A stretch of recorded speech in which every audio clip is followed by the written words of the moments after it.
નથી અને મોટા મોટા આગેવાન છે ને જે ઘરે સૂતા છે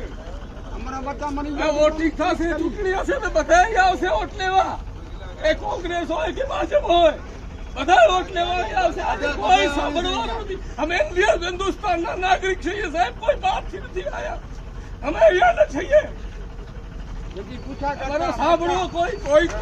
નથી કલેક્ટર સાંભળતા નથી મામલતદાર સાંભળતા કોઈ ખાલી જોઈ જાવ કેટલા બધા રાડી રાખે છે અમારો અધિકાર નથી અમે નાગરિક નથી